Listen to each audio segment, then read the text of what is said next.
Hello everyone, and welcome back. My name is Courtney, I am here with my spouse Royce, and together we are the Ace Couple, and today we are going to be talking about the show Love on the Spectrum. A new season has come out fairly recently, and I was thinking perhaps this could be a show we cover on our series, Weird Allo Reality Shows, but I think our experience with it and our opinion of it is very, very different from the typical Allo shows we cover. So I think it's just going to be its own episode. And in fact, this, to give you an idea of how different this is compared to the shows we usually do, we don't suffer through it or slog through it like the others. And I'm not left constantly baffled by what I'm seeing on screen in the same way as those other shows. We've been watching Love on the Spectrum since an early season, the two of us, for fun.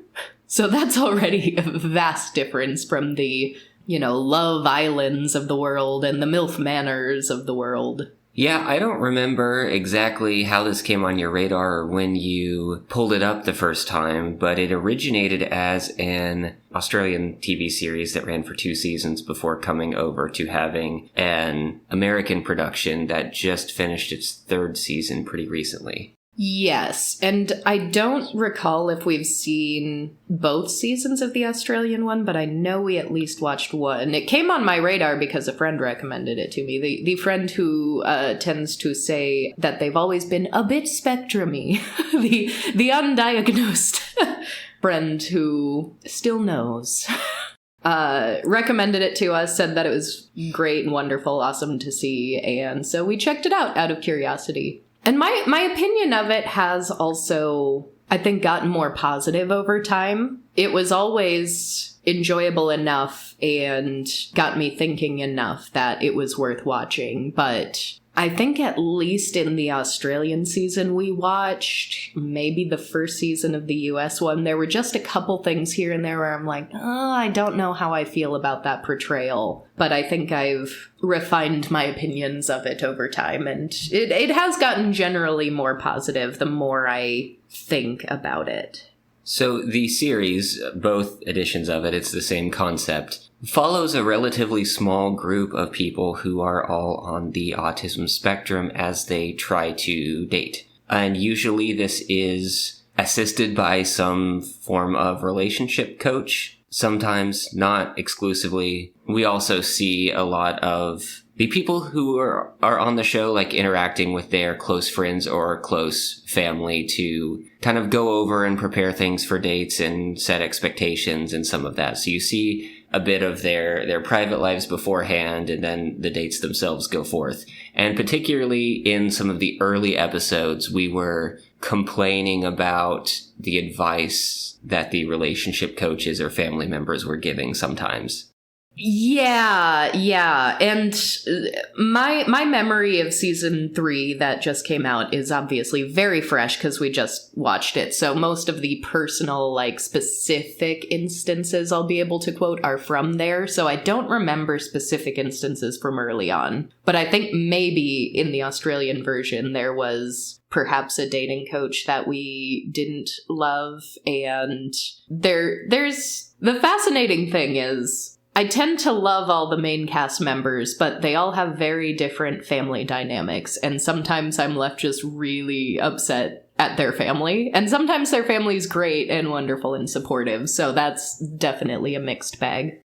Because the dating coach that they had in the US version, in this most recent season, I got to thinking about it, and I actually really quite liked her, and it made me even angrier about later daters, which we covered on our last episode of Weird Allo Reality Shows, because I was fuming that there was a dating coach for, these elderly people who are getting out and dating, and she had the audacity to tell one woman that her glasses were too much, she dresses too eccentrically, and maybe she should tone it down. And I was like, how dare you? I was so upset at that dating coach. But compare it to I believe her name was Jennifer Cook, who was diagnosed as autistic as an adult, so a late diagnosis, and also has autistic children. Her dating advice to one of the women on this show, and this was a woman who really loves collecting dolls, has a big American Girl doll collection, loves Disney, and she said that her dolls are like a big comfort to her. And she sits down with the dating coach and says, how many dolls can I bring on my date? Because everyone says I shouldn't bring any at all. And then the dating coach straight up says you shouldn't be embarrassed by who you are, and like helps her decide on a number of dolls. She's like, how does 2 dolls sound? Does that sound like a good number of dolls to go on the date? And this autistic woman's like, yeah, I can bring 2 dolls on the date. So like now she has a rule that she can, follow for herself that doesn't totally compromise the fact that she wants to bring dolls on the date. And I thought that was fabulous. And I'm like, meanwhile, in Later Daters, they're telling people to wear boring glasses because your cool, funky, fashionable glasses might scare away and intimidate the men. I do remember, not explicitly enough to set the scene or quote directly, but some advice given in at least earlier episodes or earlier seasons of Love on the Spectrum, where the advice was essentially mask harder. Masking, and definitely that. We definitely have instances in the recent season of like families encouraging higher masking. There's also an element of scripting, which is interesting because sometimes that's really, really helpful for autistic people. And maybe you can speak a little more to that because you do that a little more for yourself than I do. But there is definitely elements of the dating coach saying, okay, if you are feeling this way, and someone saying, I don't know what I would do in that situation, I don't know what to say. And she said, okay, well, let's talk through it. This could be an example of a thing you could say. How do you feel about that? And then we often did actually see those people who sort of got those scripts from the coach for here's what you say if you're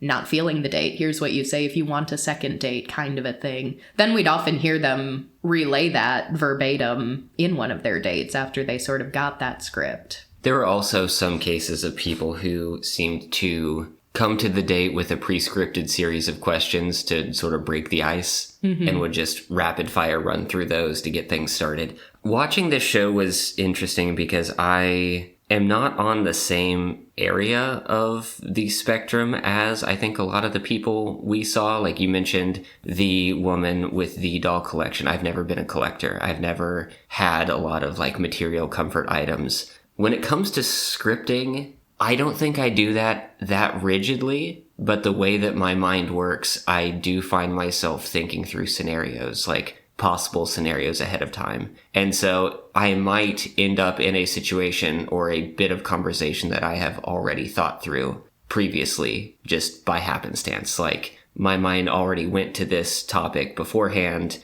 and I partially have an answer ready. But I don't think that I prepped for dates in the same way that you'd prep for a speech, for example. Right. So that was really interesting to watch, and it was very interesting to watch after Later Daters because I hated that dating coach so much that now seeing this, because I know some people have had critiques about dating coaches on shows like this, and a lot of that does come down to like the fear of sort of recommending or demanding masking, because very naturally that's something that, the autistic community is very sensitive to. A lot of people are incredibly traumatized by rigidly enforced masking for so long in their lives. But that was so very refreshing, to be honest, because another big criticism I see with the show all the time is, well, they're not treating them the same way you'd treat, the adults on Love is Blind.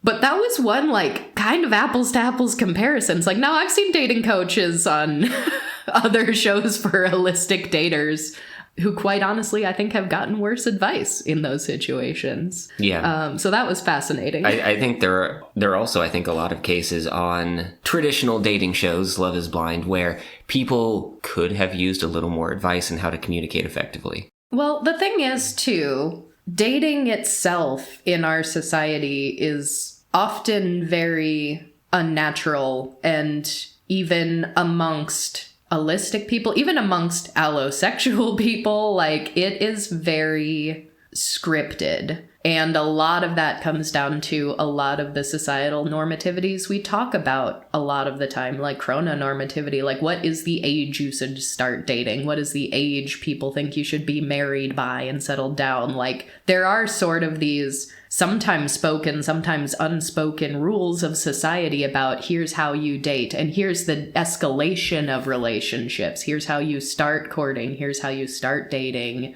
And you see that in TV and movies all the time. You'll see, like, sort of the impression of, like, oh, the third date is the one you have sex on if you're, like, a young 20-something, like, and you're out dating. Like, you sort of have even the base system, like, first base, second base, third base, like, there's an order to things, and everyone has their own perceived timeline for which that should happen. So that sort of dating norms are already very forced in a way that I find really fascinating from an autistic perspective, because amongst the people we know in our lives, there's sort of two directions that can go. There's sort of the camp of autistic person that is like, rules are ridiculous, damn them all, throw them out the window, why do these exist? And then there's the camp of person who, like, will follow them to a T, like, to the letter of the law. These are the rules I was told, and this is how it is, and this is how it has to be. Whether or not they understand why people say that, they're just like, this is what I was told, so this is how it has to be. And I exist in the first camp. I know you firmly. do.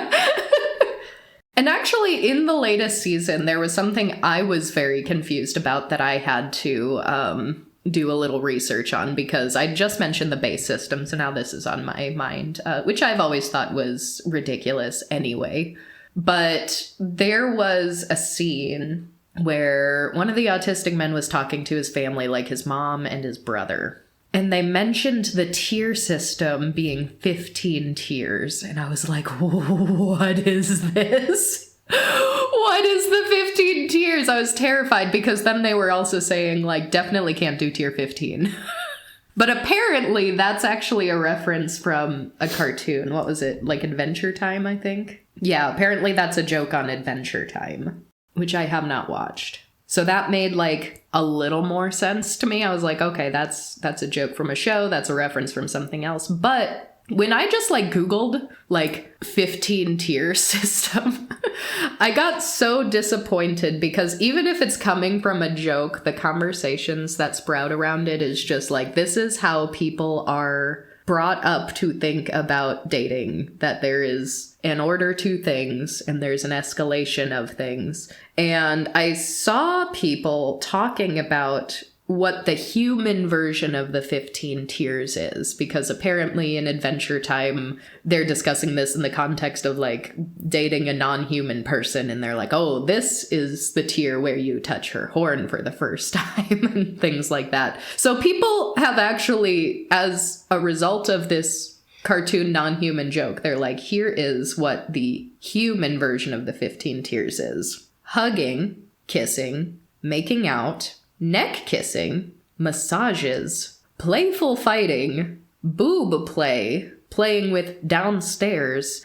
9 is apparently unknown. We don't get to know what 9 is. There had to be one unknown level for any list like this. Absolutely. 10 is hand jobs. 11 is eating out / blow jobs. 12 is fingering. 13, sex with condom. 14, sex without condom. And 15, kinky sex. And I was like, this is a terrible tier system. I'm confused as to why there was something about downstairs and hand jobs and fingering, and they were all in different areas separated by other things. They're different tiers, and you have to do one before you can progress to the next. No, it's... I understand it's a joke, and it is all in good fun, and I have not watched the show that originally came from, but it's like... It's not that far away from how people already talk about dating. You've just hyper compartmentalized everything. And even though it is a joke, and even though I reject the very notion of creating such a tier list, like, once you create the list, you're already wrong. I still want to poke holes in it. I still want to be like, why is kinky sex like the pinnacle? Why is that the highest one? And why is that after things like penetration? Because that could always come before penetration. Like, all of these things I want to poke holes in. But really, I just reject the question altogether. And so I'll address a couple other criticisms I've heard of the show, because I don't necessarily agree with all of them, but I do, at the end of the day, have my own criticism for the show that I don't see talked about nearly as much when people are talking about love on the spectrum as a concept. Should it exist? Did they do it right? Things like that. There has been a big criticism, widely spread, of infantilization. They say they're infantilizing the cast in a way they wouldn't to allistic cast members. And some of those have come from the sort of introduction that they do when they introduce a new cast member. They have like a voiceover that says, this is such and so. They like this thing. They dislike this thing. And a lot of people just say, like, that's super unnecessary. I actually searched where it came from, because it did rub me the wrong way, I think, the first season we ever watched of it. And I couldn't really place why it was rubbing me the wrong way. But apparently that format comes from a rom-com, which I haven't watched, called Amelie, which I understand also has some neurodivergent representation. Having not watched it, I don't know how overt it is or if it's coding, but apparently the creators of this show, like, actually took elements of a couple of different rom-coms that they really liked and sort of used that in this docu-series. So understanding where that reference comes from, I don't really have an issue with that. And the more I watched it, I guess the more normal it got. So it wasn't bothering me as much once I was used to it.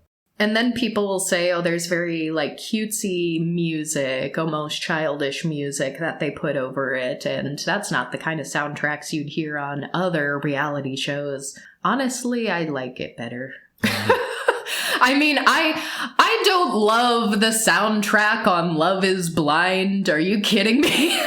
And there's always a concern with, I think, any filming was the cast exploited at all? But I think people got really, like, hyper protective of an autistic cast, wondering, like, you know, where is the evil here? How were they exploited? And someone did make a big point about, well, they weren't paid. They should have been paid for their, you know, labor appearing on screen. And that's a weird one, to be quite honest, because this show considers itself a documentary more so than a reality show. And some people were saying that that is bogus and that's just a way for them to not pay their cast. However, it really does view more like a documentary than it does a reality show, because they're following the lives of a cast of people, and they're all on their own journey. Sometimes, as we mentioned, they're working with a dating coach. Sometimes they're going to speed dating events in the park or at a local bar. Sometimes they have family members who are setting up a date for them. Sometimes they met a date online. So they're all dating differently. They have queer cast members as well. And whether the dates are successful or not, they are just sort of documenting the journey, which is very different from a reality show. The reality shows we've covered in our Weird Al reality show episodes always have a gimmick, like, oh, it's moms and their sons who are dating, or you don't get to see the person until you're engaged. They also have a clear end state, like a clear goal in mind. Yes, a clear goal is usually, like, in the case of, like, Love is Blind, like, get married. The goal is marriage at the end of this. But then on top of that, you have producers who are literally trying to stir up drama. You have the more gamified ones where they'll literally have them sit down and play a game of, like, spin the bottle. Or they'll have oh, here's a reunion of all the people from the pods, and we invited this one person who almost broke you guys up because you had that, will they, won't they thing going on. So you have producers who are orchestrating situations where drama can happen and filming it. That is not happening here. So I think some of the criticisms of this is not how other reality shows do things, some of those I do not think are warranted, because this is not from the jump, whether or not the cast are autistic, adults dating. They aren't trying to stir drama. They don't have a gimmick. They aren't putting all of these people in exactly the same situation and seeing how they'll respond. They aren't calling it an experiment. Love is Blind is always like, this is a great social experiment, And they aren't giving them rules. Like, there was one reality show where, like, theoretically the rule was, like, don't sleep with other people, but the show kind of loved when they did sleep with other people, so... And I don't know. I mean, we're at such a strange stage of capitalism as a society where, in isolation, when someone says, pay people for their work, yes, I do agree with that, in theory. But then you have this situation where, whether it's a reality show or a documentary, if the goal is, like, to find genuine partnership, whether or not it's a show that's ultimately trying to force you into marriage at the end of it, like, there's always in reality shows the question of, like, are you here for the right reasons?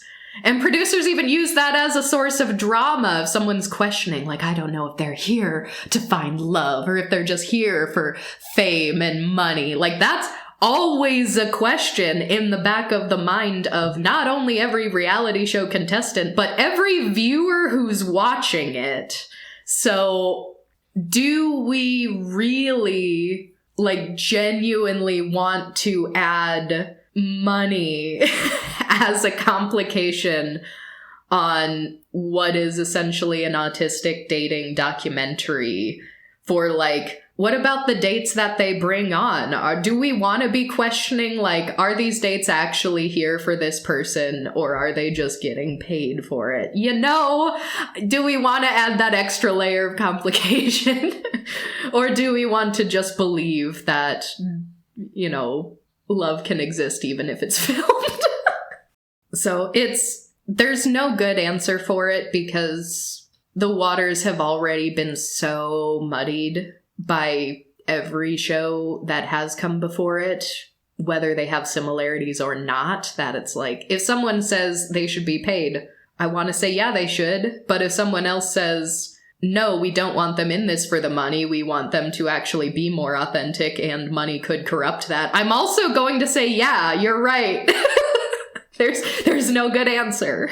And to pull back something you said earlier for clarity, is the comparison to other existing forms of media that people who appear on a documentary are not paid, but people who appear on a reality TV show are paid. Is that the industry standard? That is one read of it, yes. And I mean, there have been latest things, like a lot of cast members on reality shows do get paid something, but people are even trying to push the envelope further on that. Like, there have been lawsuits against shows where they're saying, like, yeah, we get paid a little bit, but our hours are still really long and we don't get, the same protections that employees would get. So there are people who are actually, like, gunning in court to have reality stars actually considered, like, employees of the show so that they can get more protections and also more money, because sometimes even if they are paid a stipend of some kind, whether it's like a per week or a per day of shooting, like, it doesn't always equal out to necessarily a fair or industry standard hourly wage. But yes, the show producers of Love on the Spectrum have said, this is a documentary, this is not a reality show. Therefore, you don't pay people who appear in documentaries, and the entire, like, ethics behind that is industry standard, because they do say, like, well, if it is a documentary, we don't want money corrupting it. We want the authentic story. We want the best people to tell this story, things like that. So a lot of those criticisms I either outright don't agree with or I partially don't agree with. But what does sit in my mind, as someone who does enjoy and watch the show, if they come out with a season 4, we're also going to sit down and watch that. The goal of the show is very clearly to highlight a variety of experiences on the autism spectrum. And that's something that's always going to be imperfect. They cannot show literally every single facet of the spectrum. So there's always going to be room for improvement and more diversity, for sure. But they are able to highlight people with different sexualities, people at different stages of their lives, people of different ages. They have young 20-somethings, they have people in their 40s. In a past season, they even had a man over 60, which I thought was great to include such a diversity of ages in one show, because Later Daters was all older people, which was in itself just a little refreshing just in concept, as opposed to these 20-somethings or early 30s, but they always tend to group the same ages together, like MILF Manor. They have like the old and the young, but to see a diversity of ages on exactly the same show, I think is neat. They have cast members with different support needs. They have some cast members who are independent, living on their own. They have some who are living with their parents. They have some who are living with roommates. They have people who are traditionally employed, people who are self-employed. They have some people who don't work. They have like a variety of experiences in a lot of ways, which is very interesting. But at the heart of it, this is a representation show. So on some level, they are always going to be thinking about what are we showing a largely holistic audience, and what are those people going to see? And the very fact that they framed this, let's showcase a diversity of people on the autism spectrum, the fact that the show we got from that concept is based solely around dating and love and romantic relationships. I know why they did it. I just don't like why they did it. I know they did it because that is, in our society, in our very amatonormative society, saying, look at this person who's different from you. They can still love. They're doing that thing where they're trying to humanize people more by showing them in a quest for a relationship. And does that work on a lot of allo and holistic people? Yeah, it does. Yes, it does. That is probably one of the more effective ways to actually get people to watch an entire docuseries about people with autism, unfortunately. So could someone make a, necessary evil argument for it? Like, this is a stepping stone and it's not perfect, but it is going to work on a lot of people because society is so amatonormative. Sure, you could, but we are ace people. We are on the A spectrum. We understand asexuality and aromanticism, and we understand fundamentally that like romance and sex are not what make us human, despite what nearly everybody says. We know that that's not the case. So that is my biggest critique of the show. And of course, in a show like this, you will sometimes hear comments like that. Sometimes you will hear like, well, of course I want to find the one. Everybody wants to find the one. So you're always going to get those little offhanded comments. But you get those in the Weird Al reality shows too. I've called attention to that plenty of times. However, season 3 brought us this gem of a quote from one of the cast members. I was terrified in the first half. He got me in the first half. I'm not gonna lie. It started with, there are only 2 things that set us apart from the animals. And I was like, oh no. Oh, don't say it. But then he followed it up with, we can control our sexual behaviors and we use cutlery. Oh, my good sir. I loved that so much. And even just the added caveat about the sex, like we'll have people who just say like sex is what sets us apart from the animals. It's like, all the animals are having sex. Have you never been to a zoo? In what world is sex what makes us human? So I still don't even know like if I literally believe that to a T, but we can control our sexual behaviors fleshes out that comment in a way where I'm like, all right, I'll take it. And we use cutlery. Oh, it's so good. And honestly, Royce, you said you were in the camp that's damn the rules. Yeah, that's correct. There are also very clearly so many people in this cast that are articulating things that are contrary to, quote, common knowledge in a way that I do find very refreshing, and I agree a whole lot. And you can see these elements. Even the show itself does not question the normativities of romance and sex. Some of the cast members do, at least lightly in some ways. There is one guy this season who's been, some of the cast members this season have been on previous seasons as well. So in some ways you get to see their journey like continue, which is pretty nice. And this poor guy, I just could not with his family. I want to look up his name. I'm so bad at remembering names on shows like this.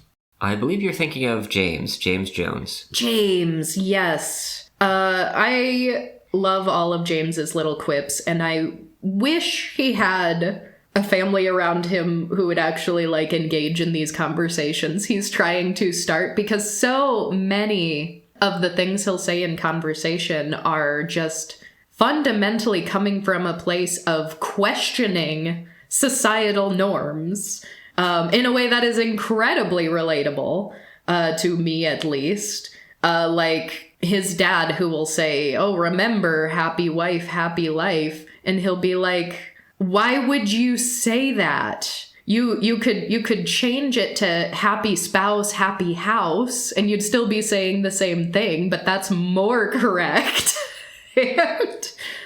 And he'll talk about on like his wedding. He has very, very egalitarian views. He's like, well, I wouldn't want to marry a woman whose father gives her away, because I don't like, that's a holdover. It's a relic of patriarchy. And so he's like, when I get married, I think my wife and I should walk down the aisle together and things like that. He also has, I should say, the exact same Cobra-handled sword cane that I have. So James is an intense personal call-out to me in particular. Very, very fashionable guy. Wonderful taste in canes. 10 out of 10. But then he'll be like getting ready to have friends come over for a birthday, and his dad will say like, I will bring you adult beverages. And he'll be like, why do you call them adult beverages? Just call it alcohol. The fact that it's alcoholic doesn't make it an adult beverage. And he'll justify it in ways that make sense. He'll be like, I know lots of adults who don't drink alcohol. And drinking alcohol does not make you an adult. These are incredibly good points. But every time he makes a point like this to his father in particular, his father will just be like, drop it, James. You are wrong. You are not gonna win this. And it hurts me so much because, yeah, on the surface, it might look like he's just poking holes in like semantics, the vocabulary someone is using. But really, it's so much deeper than that. He's questioning what does make someone an adult. And adults don't all look the same. Adults don't all they don't all engage in the same behaviors. And these are points that we make within the ace community all the time, because people will use, dating and sex as sort of not only a rite of passage, but as a gauge of age. People will look at, the fucked up concept of virginity as like they'll infantilize that. They're like, you have to have sex to be a man, or, you know, you're finally becoming a woman. These are all things that people use. And at the end of the day, that ends up becoming a tool of oppression, because at the end of the day also, children are an oppressed class. They may be the most oppressed class. Society doesn't talk about them as an oppressed class of people, but they are. So it is an insult to call someone a child or say you're acting like a child. But that's also just kind of another normativity and another level of oppression that we should all collectively be examining. And I get the feeling that James is thinking about things like this all the time, but at least amongst his family, maybe he can talk more freely with his friends, but his family just cuts him off and just says, you are wrong, and tries to teach him the right way to be. And they will do that. He'll say, like, no, the wedding needs to be all about your wife. And he's like, well, it's my day too. If we're both getting married, it's going to be my day too. And he's like, no, you are wrong. And I do think that in a lot of ways, when you are already outside of the norms of society, whether that be through queerness or disability or neurodivergence, I think if you're someone who is predisposed to more progressive ideas, it is so much easier to question all of the other norms, because you already fall outside of it. And I see that tremendously with James. And I suppose, you know, to kind of bring it back to the question of infantilization, a lot of people will look at a show like this and say this is bad because they're infantilizing autistic people. But the cast members are all talking in interviews or their own social media platforms, saying that they did not feel infantilized at all. They liked their representation. They liked their seasons. They felt respected while they were filming. So that's sort of a weird way to infantilize someone by sort of saying on their behalf that they're being infantilized when they don't necessarily feel the same way. Yeah, I think it says more about how an individual person interpreted the show while watching it, or what negative feelings popped up like in themselves as a response to that. It kind of reminds me just of like the nature of cringe, or when people say like they get the ick, like something just really bothers them. Like it says it's a lot more about you than it is about the situation. Like there's something about this scenario for whatever reason that makes you uncomfortable, and you are trying to justify that by saying, oh, it's the show that did something wrong. It's the producers. It's not something that I need to look at more in myself. Mm-hmm.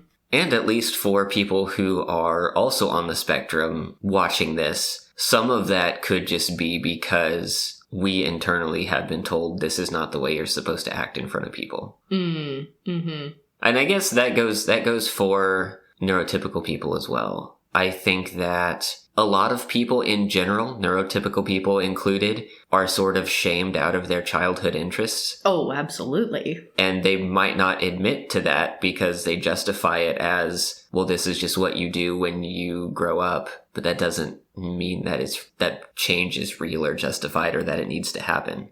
And you know, probably the strongest aspect of this show is just how different it is from other shows. And I know that is not a benefit to a lot of people. Some people want it to feel more like other shows. But to be honest, do you know how many times I have tried to finish the Minneapolis season of Love is Blind? I've completely given up at this point. It is so boring to me. I cannot finish it because all the seasons are starting to bleed together, because so many of these cast members follow exactly the same patterns. They have the same conversations. They make the same allonormative talking points. And I don't actually see hardly anything in them that makes me want to root for them, that makes me relate to them. It's just a slog.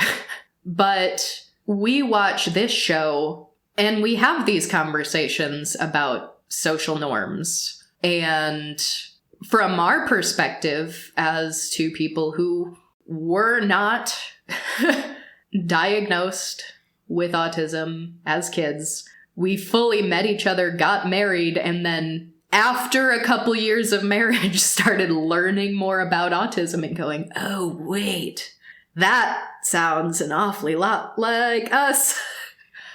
It's so fascinating to watch this show now because even though we may not be in the same area of the spectrum as the cast members are, there are little things here and there where it's like, oh, yeah, that me.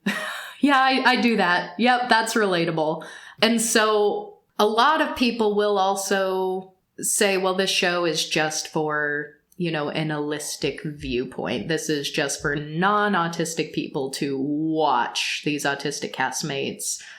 I don't necessarily think that's true. I mean, it was an autistic friend of mine who recommended the show in the first place. We tend to...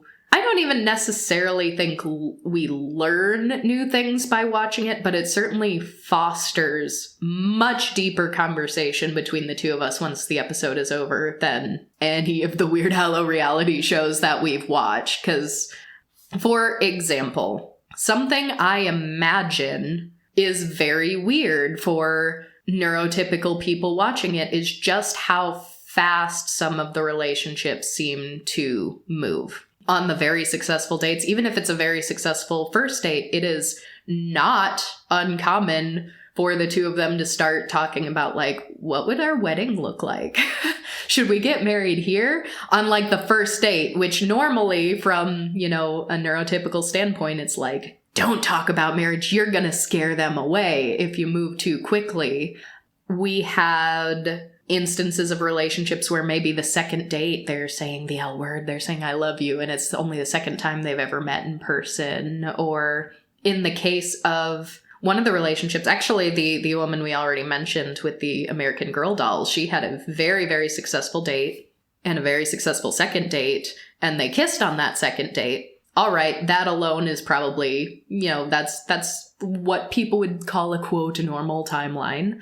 But then third date is meeting the parents, and they also just started making out right in front of the parents. And the parents were very uneasy about it. They were happy for her, but they were also like, whoa, what is going on?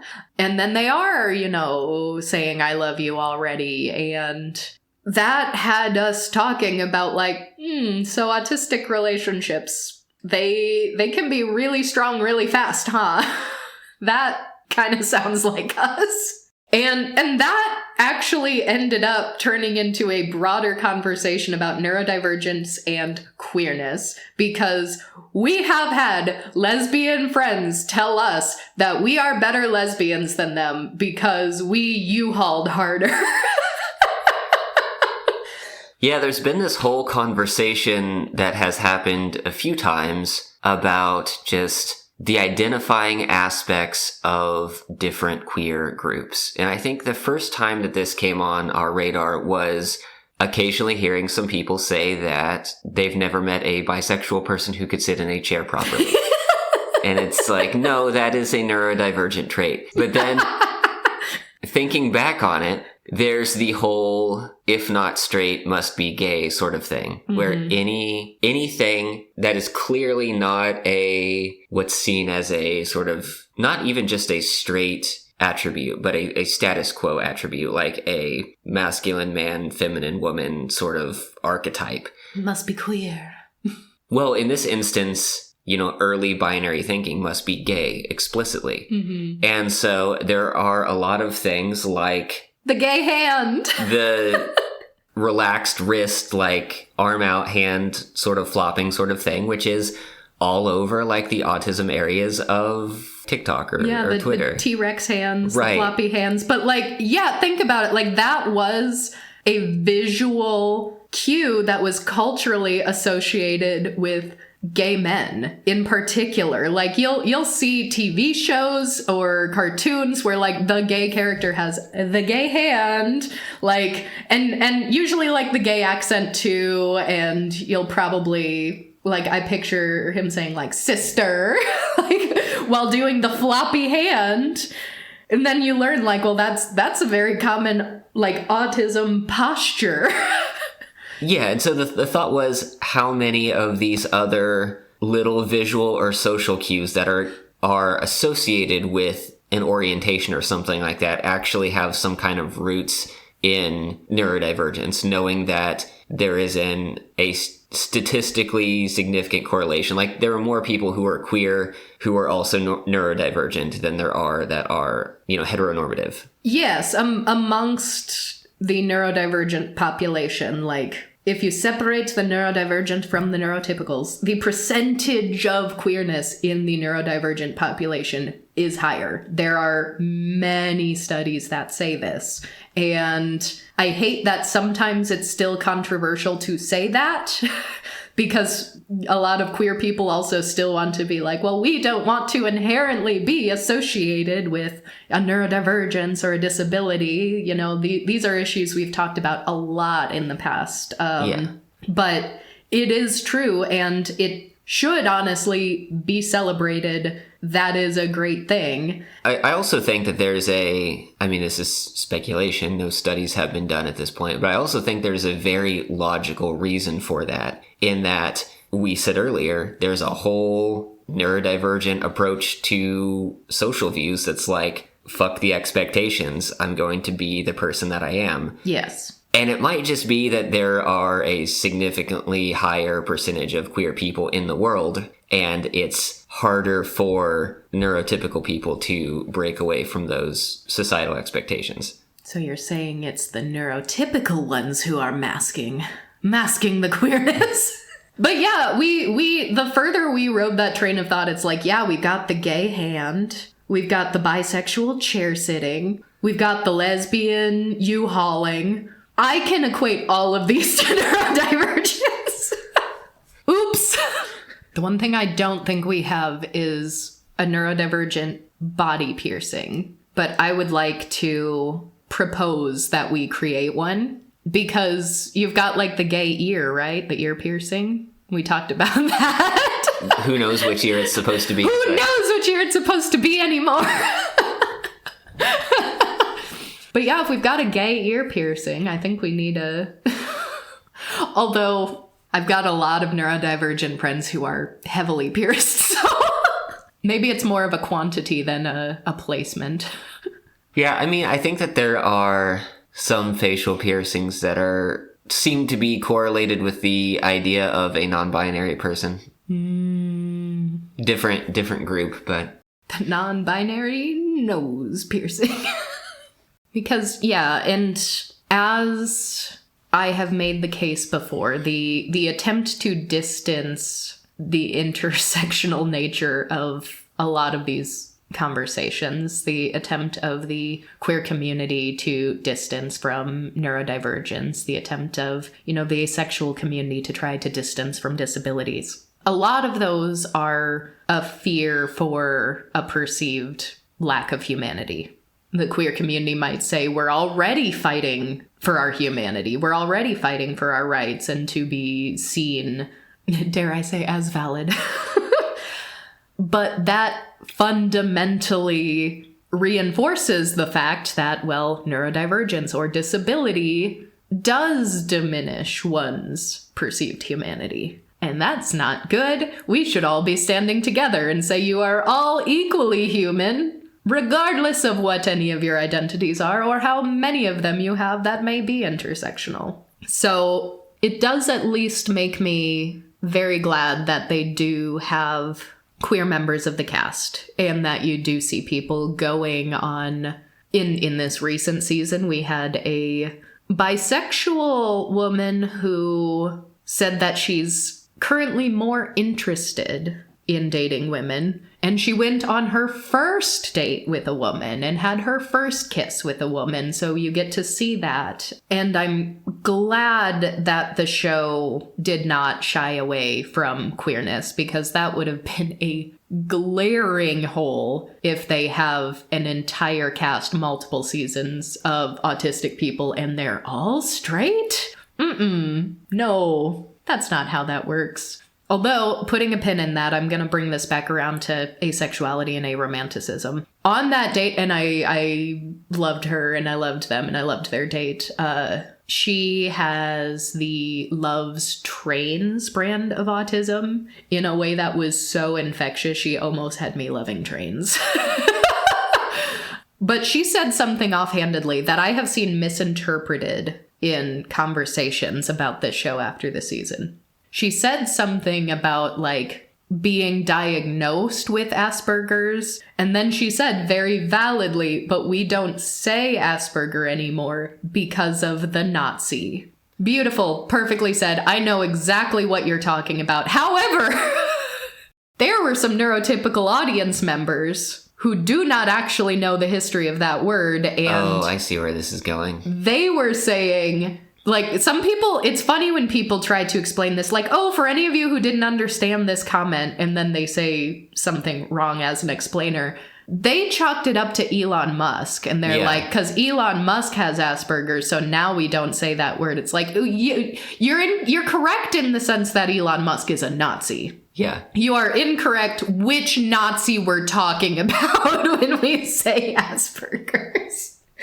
And that's because Hans Asperger, for whom Asperger's is named, was a Nazi. And the whole idea of, like, Asperger's versus autism is like, you know, if you have Asperger's, maybe you get to live. Maybe you're just normal enough. Like, it was very much rooted in ableism and eugenics. And so very naturally, as we start to reconcile with this history, a lot of people in autism conversations say, you know, first of all, we're separating Asperger's as if it is a completely different thing. And if it's, you know, quote, less autistic. And they're not only trying to reframe it, like, you are not more or less autistic, but it is a spectrum. There are different manifestations. There are different autistic traits that you may or may not have. People have different support needs, but you are not more or less. So that's one reason to reframe it. But also, yeah, do we really want to be saying people have Asperger's when the guy who coined that term didn't have particularly scrupulous reasons for even creating the term in the first place? And so that is, in fact, the Nazi that she was talking about. I kind of found it funny when I saw people saying, like, oh, what was that comment about? Oh, it's because Elon Musk has Asperger. No. Which despite the fact that it clearly went over the heads of a lot of viewers who aren't privy to these sort of inter-community conversations, I was glad to see that because they also have, you know, cast members who have very controversial opinions. Like some have a very positive view of Autism Speaks, for example, which a lot of people in the autistic community consider to be a hate group. And I can never know what sort of conversations they're having in the editing room about what conversations to keep in versus what to leave out. But in the instance of one couple, they both like volunteer or work with Autism Speaks on various things. And they will say that, you know, Autism Speaks helped to them and their family and they want to give back. And if that's something that a couple ends up connecting on, that the two of them both work with Autism Speaks, then that kind of is an important part of them forming a connection with each other. But a lot of people will be upset seeing Autism Speaks framed in a positive light without any other sort of context that other people would not be aware of. So I can't say it's a perfect balance, because then you have someone saying, like, we don't call it Asperger's anymore because of the Nazi. That's also not adding a lot of extra context. So kind of in both senses, an audience member who doesn't know much about Hans Asperger or doesn't know much about Autism Speaks will still need to, at the end of the day, do their own research if they're going to come to any real conclusion on how they feel about conversations like this. So sometimes I'm able to see other sort of social parallels in the show, showing different points of view that can complement each other, but not always. To go back to the alcohol instance, for example, I was really glad that they left in James's commentary about, like, not all adults drink alcohol. And because then there were a couple other instances. Danny is another cast member we've seen for multiple seasons now. In this season, she's been in a relationship with a man for a year now. And she has a really, really difficult conversation with him, and she comes back home to her family, who I don't recall how they're related. They aren't mom and dad, but I think they are family. I don't know if it's like aunt and uncle or something. And she comes home after like a really bummer of a date. She's like, I'm questioning the future of this relationship now. And, you know, her family's just like, keep talking, I'll make us margaritas.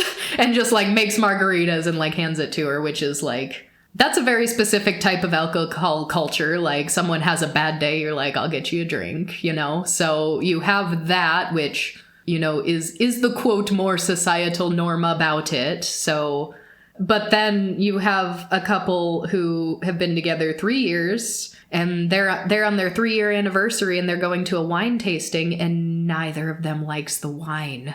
And one of them, even he's someone asked him how he liked the wine, and he's like, I've been pretending to drink it.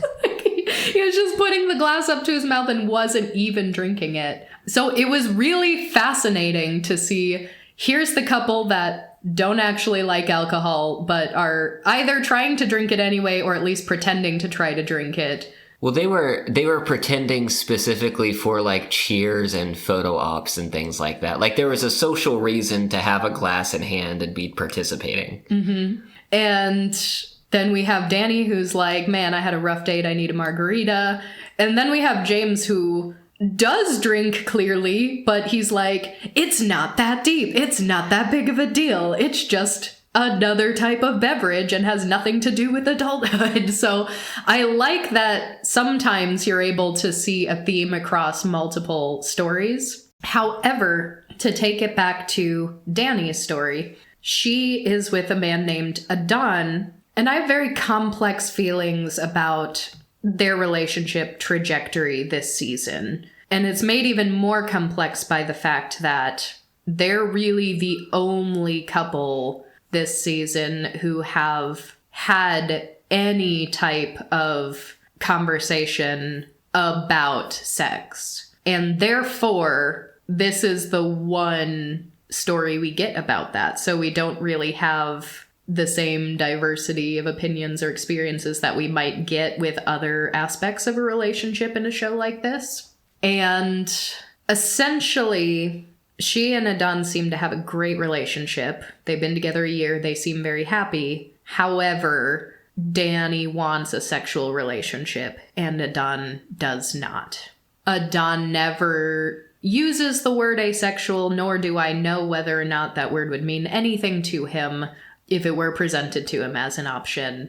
But I'm still obviously watching this relationship from an asexual point of view, and it becomes a relationship dynamic that we are often very critical of in other contexts. I mean, we've done like r/dead bedrooms, and we've had conversations about the type of allonormative relationship where someone might say literally everything is perfect except we don't have enough sex, and sort of questioning why that sometimes becomes a deal breaker for people. Because it's certainly not a perspective that we can directly relate to. And I do like Danny, however, and I do ultimately feel like I empathize with her the way it was presented. I empathize greatly with both of them. I was really heartbroken for them in this season, both of them.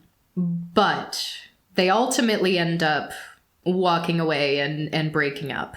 But all the steps leading up to it, the conversation was basically, Danny's an animator, and she like made a little cartoon for their 1-year anniversary that ended with them like jumping into bed, and then you see like the covers moving up and down, and it says like, is it time to do the deed? And so like, what a fascinating way to ask someone to sleep with you. Honestly, points for creativity. And Adon seems pretty caught off guard. She asks, would you be open to it? And he kind of says like, yeah, I'd be open to it, which was a bit of a miscommunication because he meant I'd be open to thinking about this, and she thought he was open to having sex, but that was not his final answer. He still needed to think about it. And ultimately, his justification that he puts forward is based in religion. He says he doesn't believe in sex before marriage.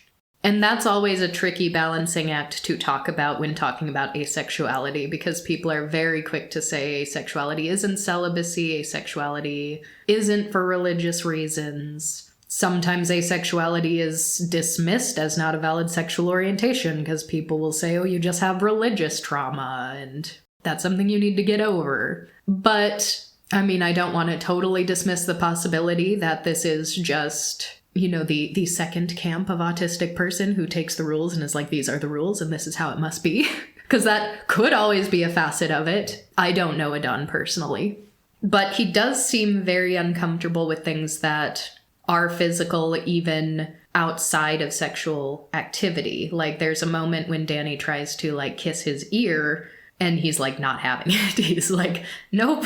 He's like, that is a boundary of mine. Please respect. And so she backs away. She's like, okay, I respect your boundaries. So it's really like anything physical outside of just, like, a kiss on the lips. He starts really shying away and asking to take it back a step. And oftentimes we know there are people who are raised very religious and some people who are, in fact, very religious. But if there is a situation of even a religious person with, say, someone allosexual with a very high libido and does enter into a relationship, we know that things do happen outside of marriage anyway. Tale as old as time.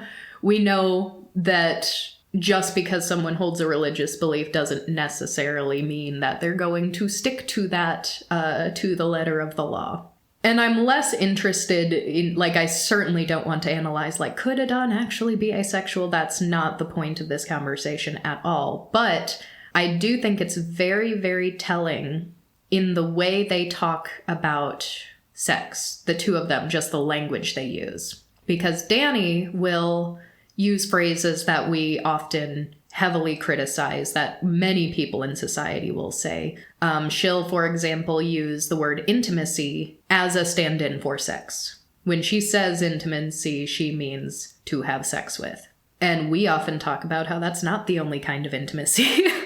You can have an intimate relationship without sex. But she will sometimes take it a step further. She'll even say, what is an adult relationship without intimacy? So as she's asking these questions and as she's talking about it, it's clear that not only is this something that she does personally want, but she has this, like, existential concern about this is not a real, like, fully fledged relationship without sex, which we know better than anyone to not be true. However, very, very subtle difference. I'm sure most people watching this show went right over their head. When Adon is talking about it, he specifically says sexual intimacy. He doesn't just say the word intimacy to mean sex. And that, to me, feels like a very clear intention, a very clear perspective he's coming from.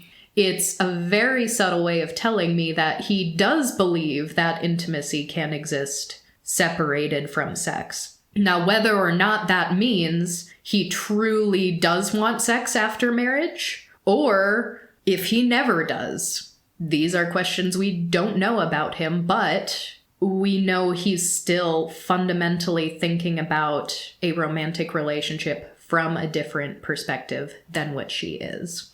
One that I can relate to a lot more, because I'm always saying that sex and intimacy are not synonymous. I also found it very interesting because Adon does have a conversation with his father at one point about this. And since he's from a religious household and he's citing religion as the main reason why he does not want to, as they say, do the deed, at least not yet, I was wondering if his family was going to have a really harsh stance on that. But I actually got the impression from his dad that his dad was not externally pressuring him one way or another. It actually seemed like a pretty balanced conversation, and instead of steering him toward, don't have sex before marriage, he sort of was saying like, well, what do you want? How are you going to tell her? And when Adon says, she's going to be really upset when I tell her, he's like, well, don't speak for her.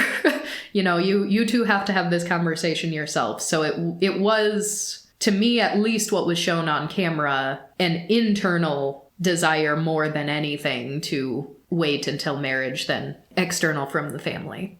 That doesn't necessarily mean that couldn't have been impressed externally from the family, like earlier in life, at a time where that just really stuck. But in the here and now, that was not the impression I got. And when they have their final conversation, that ultimately leads to them breaking up. Danny will say things like, well, I want an adult relationship, and I want to go on trips with you, and everything that isn't literally sex. He's like, I want that too. He's like, I want to go on trips with you too. And we can still go on trips without having sexual intimacy. That's still a thing we can do. And she ultimately kind of says like, no. She's like, I get that this is your boundary, but, my boundary is I want to have sex in a relationship, kind of a thing. And so he very dejectedly just kind of says, well, it sounds like without sexual intimacy, you think we can only be friends. And she basically confirms that. And so that question alone also, like, he's understanding that she can only ever see this as a friendship if it doesn't go to what I'm sure she's thinking as the next level, even though we try not to think about relationships in terms of level or tiers. I can just tell that is not how he views it. That is not fundamentally how he's framing a relationship. And since Danny is kind of the cast member who's been around the longest, we've seen a lot more of her story.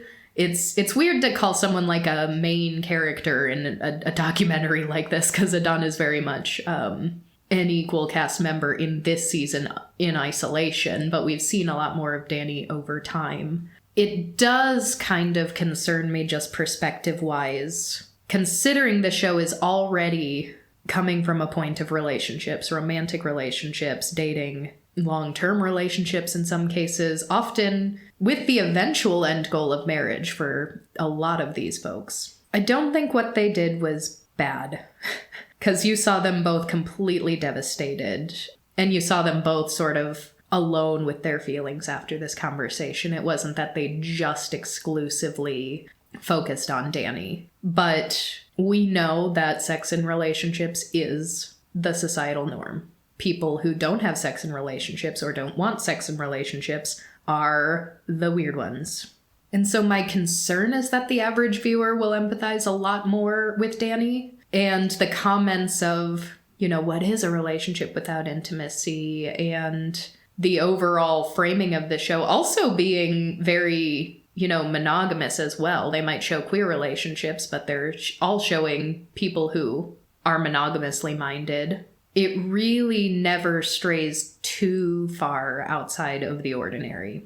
And I think it would be a much more well-rounded show if there were more conversations about sex and probably a wider variety of sexualities as well, because we have a relationship that doesn't work, they break up because they're not having sex. We don't really have a parallel story of, here's an autistic couple who have a thriving sex life, And part of that could just be personal, like maybe they don't want to talk about that aspect on camera, but... Part of it's also, like, Danny and Adon had been together for a year. There was another couple, Abby and David, I believe, who were talking about getting married. They had been together for 3 years. Yeah, they're the ones from the wine tasting. Yeah, but aside from that, almost everyone else on the show is dating and getting into early relationships, and we don't see much more past the first couple of dates. Mm-hmm. Right. And we have, for example, James with his, just sort of talking about whatever progressive opinion he's got on his mind. Like with a group of friends and his like brand new girlfriend, he did just start talking about like contraception, and he's like, they should make a pill for men for contraception, because I would absolutely take that, because it's as much a male's responsibility as the woman's. And but he doesn't want a vasectomy, so he'd rather have a male birth control pill. And so, like, he'd have that conversation, but that was absolutely only phrased as, like, here's a wider societal observation, I have an opinion, and not an interpersonal conversation with someone he's in a relationship with. So that wasn't like we're actively planning contraception in the context of our own relationship. That was just him talking about broader society. But it would just be awfully nice if they do have a relationship that's going to end because one party is not ready for sex and the other is, if they also had a sexless relationship that was going very strong. And, like, we never really have that conversation with Abby and David, so I have no idea what their deal is, so I don't particularly want to speculate one way or the other, because it's just not made clear to us. But I also know a lot of autistic asexual people. And as far as I can tell, there's at least no one who's coming onto the show saying, yes, I am asexual and I'm trying to date. Because that would also, you know, could present a new perspective or set of issues, or it could lead to them finding a happy relationship and showing what that would look like. And that would be groundbreaking for television to see something like that. Because even the story of Danny and Adon, it was never presented as a perfectly valid option to never want sex in a relationship. Because regardless of what Adon's future or, you know, desires actually end up being, it was no sex until marriage. No sex until then. I'm not ready for sex yet. We don't have an example of someone who is saying, I don't want sex, maybe forever. And we know very, very well that the average viewer has never considered such a thing. So, especially in a show where I know a lot of people are, perhaps even for the first time, watching a show with a huge cast of autistic people and really starting to maybe even confront their own biases about autism. I know they're doing it from a frame of, look, they're just like us. They want a relationship just like us. They want love just like us. They want sex just like us. I can't help but feel that the ultimate takeaway from the show can't veer too far away from the status quo. And I do think, because they sort of recap at the end of the season, like, where everyone's at now. And it's like, oh, Danny's, you know, getting back out there, or this couple is still together, that couple's still together. I believe Adon was the only one where it was like, he's not dating, he's decided to focus on his studies. Very, very interesting to me. Because, of course, even though we can sort of look at that from an asexual point of view, it's a lot more bleak to look at this show from, like, an aromantic point of view. Because there is just absolutely no room for this, for aromanticism in a show like this. We can at least theoretically wish for asexual representation, and we can say, hey, it actually would fit in and it would complement other storylines, and here's what they could do, whether or not we think they will. But there's no room in a show like this for aromantic representation, because the point is romance. And the point is a very specific type of humanizing romance that can be very, very alienating to aro people. And here's an interesting little anecdote also, because I think a couple years ago, I looked up a casting call for Love on the Spectrum. And at the time I looked at a casting call, they were looking for autistic people looking for or in a relationship. And it kind of said we're looking for people at all stages of relationships. And at that time I was like, oh, that would be interesting. What if they had, you know, autistic couple who's been married for several years, like show autistic, just like domestic married life. They've been together 10 years and they're just living their life. That would be a cool supplement to the people who are, you know, just going to speed dating events and trying to find someone to start dating. The latest casting call I saw was specifically for autistic singles looking for love. So over time, they have changed what they're looking for. And even from that original casting, what they were saying, the only long-term couple here, the couple that was here 3 years, we've seen them in previous seasons. So we've been with them in their journey on this show for a while. So it's not as if they came on the show already being in a 3-year relationship. So it seems like the only long-term relationships they have are ones that were newer, ones that were made on the show, and now we're just sort of watching their story as it plays out. So I also think that says something very interesting about maybe the change in priorities of the show, and the fact that they didn't have relationships cast from all different perspectives. They didn't cast someone who's, engaged and we didn't get to see their wedding planning, I'm sure they're probably hoping that a couple will get married and they'll get to follow that in a previous season. I'm sure that would be, enjoyable not only for the producers, but the audience. And so if they're not even interested in a new, pre-established, stable, happy, healthy couple to maybe just show a different place in one's life, in a different stage of a relationship, people in different areas of the autism spectrum, then it really just shows that they're narrowed in on looking for love, new relationships, new love. And that's not only a narrow view of love from an allo-romantic point of view even, but there would never, ever be any room for, here is an aromantic autistic person who is happy being simple, but there would never, ever be room for, say, an aromantic autistic person who is happy being single and doesn't want a relationship, but has a really close-knit group of friends.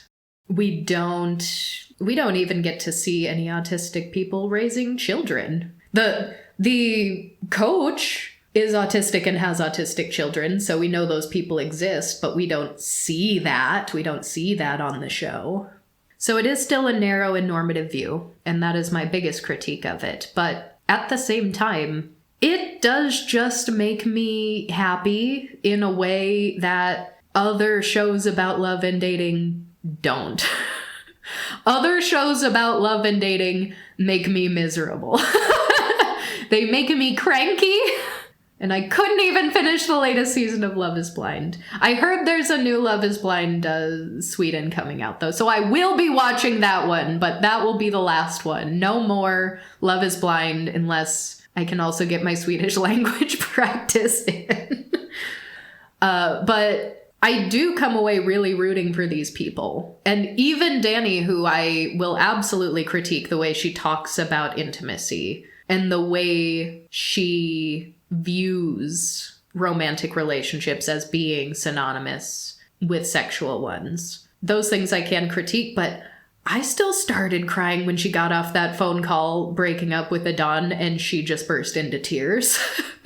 I was equally crying for Adon, who was completely broken up about it. The way it was presented, it's like, I feel bad for these two people. I really, really do. I was rooting for them, and I'm still rooting for both of them.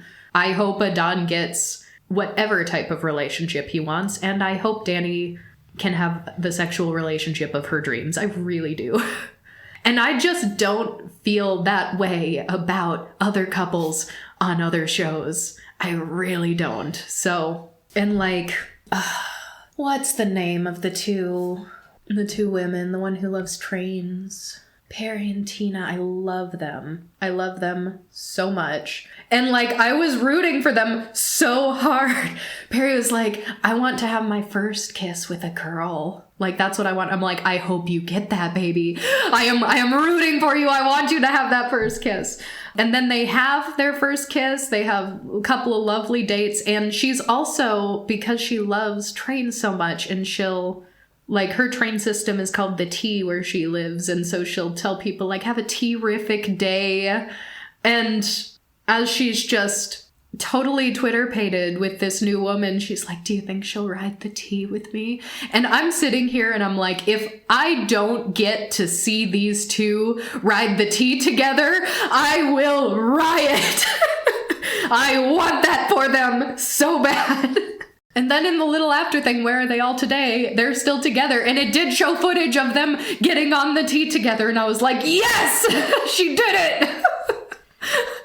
So Absolutely a show that does not deserve to be lumped in with the other Weird Al reality shows. It's not fully above critique, but it is enjoyable to me, and I think fosters more conversation and introspection than the average show about love and dating does.